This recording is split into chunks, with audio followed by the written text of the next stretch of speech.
So, The Vice Mayor is 3. I am a Vice Mayor and the Covenant of the people is the Lord myself. Either Almighty God help me consecrate myself for the people I am called to serve. Ako balik ko na salamat.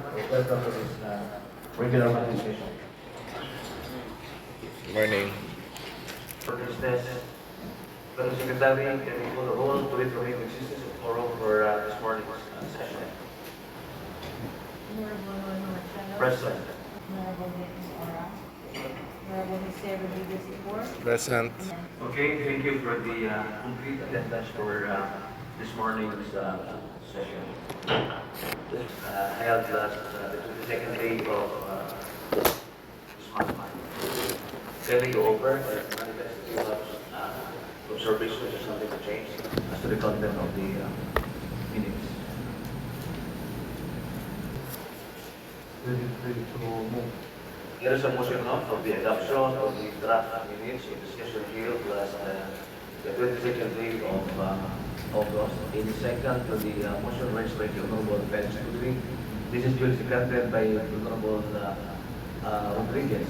Is there any objection or there being none? Minutes of the session held last 22nd day of August is simply approved. This was since drafted now last May of this year. Mayor and me myself, we were called sa DOH, sa USAID, and then sa PHO, or the Provincial Health Office. We had this agreement na we are going to have this, we're going to practice more one services from the provinces. We cannot render services like laboratory tests, which we don't have here. The province, they are going to send a mobile laboratory para at least dili po malayuan ang mga pasyente, and then they're gonna send it here or anywhere sa. Thank you for that, because I think timelines of the essence, no?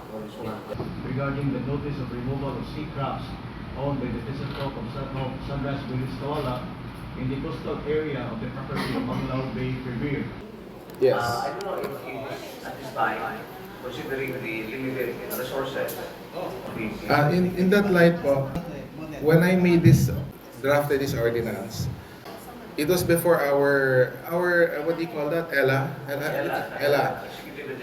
So, napasok namin yung budget for this. So there's already There is a budget for this, yes. A total of 7 million. Napasok namin specifically for IT. It's intended for procurement of software and hardware and for the salaries.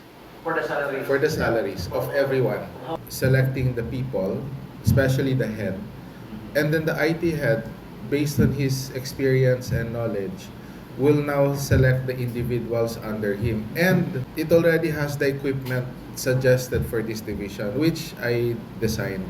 Because I'm a hardware engineer, I actually designed a system for this, hardware system. It would save time for the head to create that hardware system. But he is also empowered to do that if he thinks that there is a better one than what I would suggest. Kaya nga it's going, kasi wala pa tayong IT division per se, kaya it's going to be step by step movement, and hopefully I am here to guide that if I need to. Pero if we get someone na sobrang galing na, then at least hands off na. That is being considered what we have. Okay. Okay. They always started with the network and hardware engineer. One person lang yan. And then they got at least 1 to 2 data encoders. That's it. That was their IT division. Pero syempre, I told them, you have to have a head, you have to have an admin. Kasi the data admin is different from the head. One person can become the IT head and the hardware and network engineer.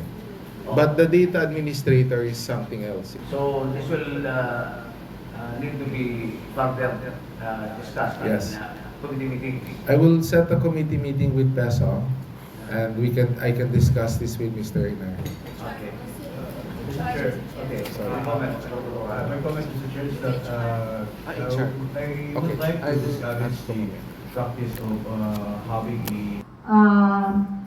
a HR nga mo dig sa other mga relocation of salary grade based on her proposed ordinance. Ako po tanghawon aron akong ordinance to classify o karon. Thank you, Mr. Chair. May I add pa? May. So, bale, aside from the confusing names, no, I'm not sure lang, because again, I'm not that experienced pa, but will it affect the budget or not naman with regards to the names and the designation? Yeah, so this is not something simple, in my opinion. We have to look more into the first, for me, proper naming. Hindi yung across the board change to just one sound, just one administrative word. And that's one. And then two is, yan, yung appropriation niya. Because syempre, you're going to appropriate it to a particular name na nagawa na. And then this is a totally different one. So ngayon, you have to go through each and every position pa. Transmittal letter ba? Yes. Or appropriate action? In addition, Mr. Chair, nangayo kung yung naanak, Mr. Chair, if na may transmittal nga, this will be the second or the amended draft contract niya according to the staff nga. So we will just make the scheduling as determined by the secretary. So let's proceed now to, are there still unassigned business to discuss? Property sa Law Elementary School.